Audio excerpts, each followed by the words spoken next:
जागरूक हो, समाज जागरूक हो, तो करप्शन के लिए कोई जगह नहीं बचता।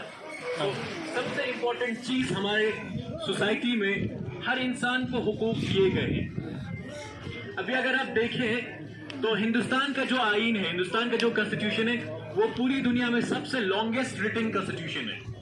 पूरी दुनिया में सबसे लंबा कॉन्स्टिट्यूशन किसका है? इंडिया का है। इंडिया की कॉन्स्टिट्यूशन में हर चीज के लिए प्रोविजन है, हर चीज के लिए आपको हुकूक दिए गए, लेकिन इंसान को अपने हुकूक के बारे में पता नहीं होता है। आज हमारे बच्चों से गुजारिश यही है कि आप कॉन्स्टिट्यूशन को पढ़ें। हिंदुस्तान की जो आईन है वो बहुत ही पुख्ता आईन है, इस आईन को पढ़ें। तो मैं शुरू करता हूँ एक छोटी सी स्टोरी से, ताकि हमारे बच्चे आसानी से समझ पाए करप्शन कैसे फैलते हैं। गा सोसाइटी चें करप्शन फैलाई छना, गा चुक्षी बसे फैलाई छचे। Let me start the short story. एक दिन क्या होता है, एक माँ होती है और उसके एक छोटा सा बच्चा होता है, ठीक है, हम एक ना फ्री। और वो बच्चा क्या करता है, किसी पड़ोसी के यहाँ जाके अंडा चुरा के लेके आते हैं। हम लोग भी करते हैं, अक्सर बच्चे करते हैं, चिची की बेखुटों से कुछ, ठीक है। अब जब अंडा चुरा के आए तो फिर माँ बाप क्या करते हैं, माँ बाप अपने बच्चों का दिफा करते हैं। इन अंगपान्यों दूसरे घर वाले आए और बोला तुम्हारे बच्चे ने अंडा चुराया। उसने बोला नहीं, मेरा बच्चा नहीं चुरा सकता, मेरा बच्चा ईमानदार है, मेरा बच्चा ऐसा नहीं कर सकता। अब क्या होता है, वो दूसरे जो उसका नेबर है, हमसाया है, उसको भगा देते हैं, बोलते हैं मेरा बच्चा ऐसा नहीं कर सकता। अब उसके बाद उसका बच्चा 10 रुपए चुराते हैं, फिर 100 रुपए चुराते हैं। एक टाइम आता है वो बच्चा बहुत बड़ा डाकू बन जाता है, बहुत बड़ा चोर बन जाता है। अब चोर बनने के बाद एक दिन उस बच्चे को फांसी की सजा हो रही होती है। तो उस लड़के से पूछते हैं तुम्हारे आखिरी कोई ख्वाहिश है? तो वो क्या बोलते हैं, मुझे अपने माँ से एक बार मिलना है, ठीक है। तो जज साहब वहां पे उसकी माँ को बुलाते हैं। जब उसके माँ वहां पे पहुंचते हैं तो वो बच्चा अपने माँ को पास बुलाते हैं और कहते हैं माँ इधर आना, और वो माँ के कान को काट लेते हैं, ठीक है, माँ के कान को काट लेते हैं। अब सारी परेशान, उसकी माँ भी परेशान। वो कहते हैं कि तुमने मेरे कान को क्यों काटा? फिर उस बच्चे ने बोला जिस दिन मैंने अंडा चुराया था, उस दिन अगर आपने मुझे रोका होता तो मैं डाकू नहीं बनता, ठीक है। हमारे समाज का मिसाल भी यही है। मेहरबानी वो समझो मना 1100 रुपए ताकत पजू, 10 रुपए ताकत पजू। समाज को हम खुद बिगाड़ते हैं। समाज कैसे बिगड़ते हैं? समाज, अगर कोई भी समाज बिगड़ता है, उसको मैं बच्चों के लिए एक एक्रोनिम यूज करना चाहूंगा।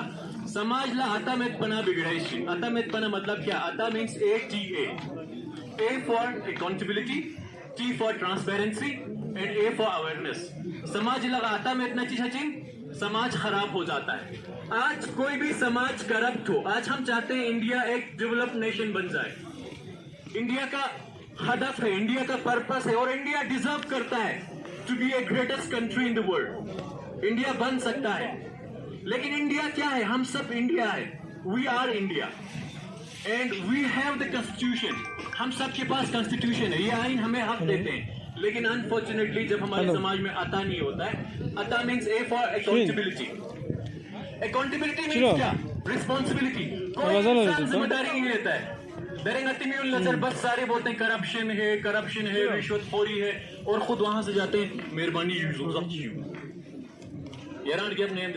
या फिर जाके हाथ में कुछ थमा के आते हैं। जो ऑनेस्ट ऑफिसर होते हैं उसको भी बिगाड़ देते हैं। इवन कि कुछ ऑफिसर्स ऐसे हैं हमारी सोसाइटी में माशाल्लाह से, जिनके अप्रिसिएशन होना चाहिए, जो लोग एक पैसा नहीं लेते। आप देख सकते हैं हमारे टॉप लेवल के ऑफिशियल्स हैं जिनके सैलरी लगभग 1 लाख से अबव होगा, लेकिन वो लोग बोलते हैं यार अगले महीने के सैलरी के लिए इंतजार करना पड़ता है, बहुत स्ट्रगल करना पड़ता है। ऐसे भी लोग हैं। और छोटे छोटे ओहदे पे लोग हैं जिनके अकाउंट में करोड़ों भी हो सकते हैं। क्यों? बिकॉज हमारे पास आता का ए नहीं, यानी अकाउंटेबिलिटी नहीं है। हम लोग रिस्पॉन्सिबिलिटी नहीं समझते हैं। करप्शन मीन्स हम क्या समझते हैं? वो फलान ऑफिसर करप्ट है, वो फलान बंदा करप्ट है। खुद को कभी नहीं देखते क्या मैं करप्ट हूं? अगर आप भी जुगजग के पीछे हैं, अगर आप भी अपने हक को किसी को पाईमाल करने दे रहे हैं, तो आप अकाउंटेबल नहीं है, आप रिस्पॉन्सिबल नहीं है। एंड T फॉर ट्रांसपेरेंसी, अता का T फॉर ट्रांसपेरेंसी, यानी इस आईन में हर चीज के लिए प्रोविजन है।